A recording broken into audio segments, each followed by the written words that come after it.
Hi, I'm Melinda Taschetta-Millane, Editorial Director for Imaging Technology News, and we are here today in Indianapolis at the 55th Annual Meeting for AAPM, and we are talking with current President, Dr. John Hazle. Dr. Hazle, thank you very much. Nice to meet you.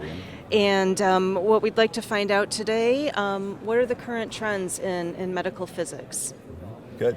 So we have really three kind of areas that we work in. There's the professional practice component, science and education, and those often intersect in terms of what drives the practice is the science, and what drives the science is often the educational aspect, although we have education from graduate level through continuing education. And some of the bigger trends right now are related to radiation dose, and that's really more in the diagnostic domain, where we see millions of exams done per year, and there's a significant interest in reducing those radiation doses, particularly in computed tomography.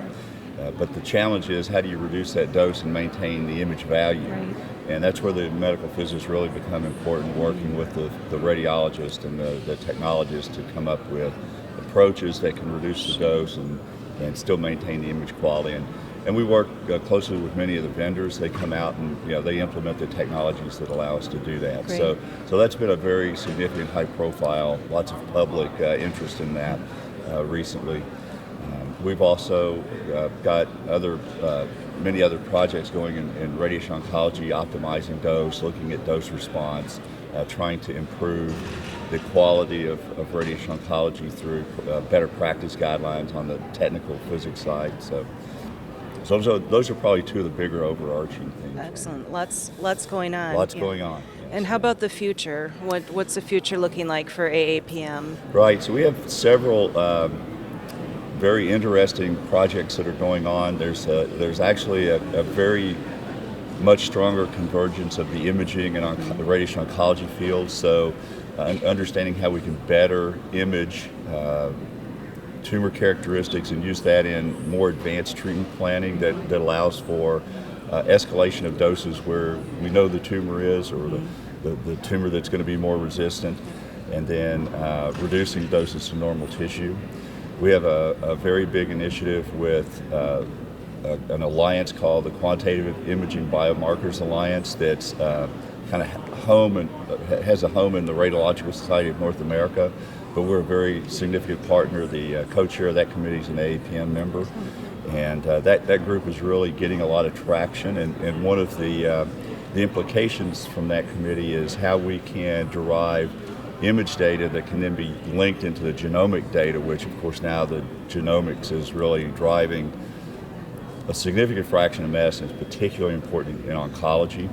We know that just about every manifestation of the cancer hallmarks has some genetic basement property, and so we can't always access the tissue. So what we want to do is be able to image and have imaging biomarkers that correlate with the tissue biomarkers, so that we can monitor the evolutionary heterogeneity of the tumor during treatment.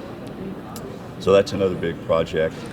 Some of the exciting technologies coming out are, there are several groups working on integrated MR therapy systems, whether it be cobalt-based or accelerator-based, and there are several symposium and sessions here that have a significant component of how do you do that. We're learning a lot about the physics of both electrons and photons in high magnetic fields that we really didn't have to worry about in the past. So those are some really exciting areas.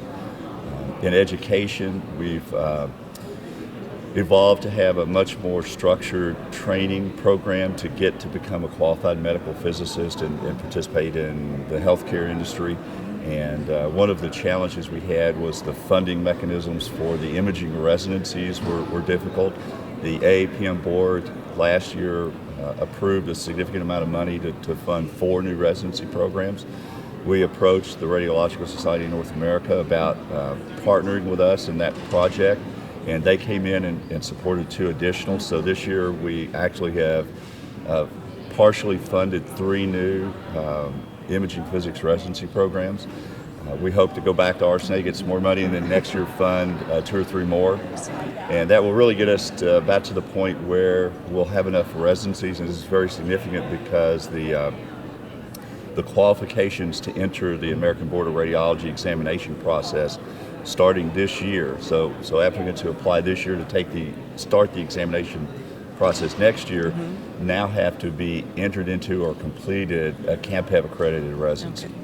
So making sure that we had adequate residencies to meet the manpower needs, especially in the imaging side. We did a better job in getting those started in the radiation oncology side. Was very critical because we needed to make sure we had the manpower aligned right. And where can people go for more information, Dr. Hazle? So you should go to aapm.org and you'll find all of our materials easily accessible through our website. Excellent. And next year's show? Next year's show will be in Austin, Texas, Okay. so it's close to my home. We're looking forward to really a great show. We've already started talking about the program and what the high impact symposium are going to look like. We've, for example, this year we've partnered with the World Molecular Imaging Society to sponsor a symposium at their meeting, and next year they're going to come and sponsor a symposium at our meeting. So we're really trying to partner with sister organizations that have expertise in areas that are important to us and synergize on that rather than try and compete. And it's really great. We've built this off the model with the Radiological Society of North America, where we have just an outstanding partnership with them, and it works great for everybody. So. Wonderful, wonderful. Well, thank you very Good. much, Dr. Hazle. We appreciate your time. Thank you. Thank you. Good.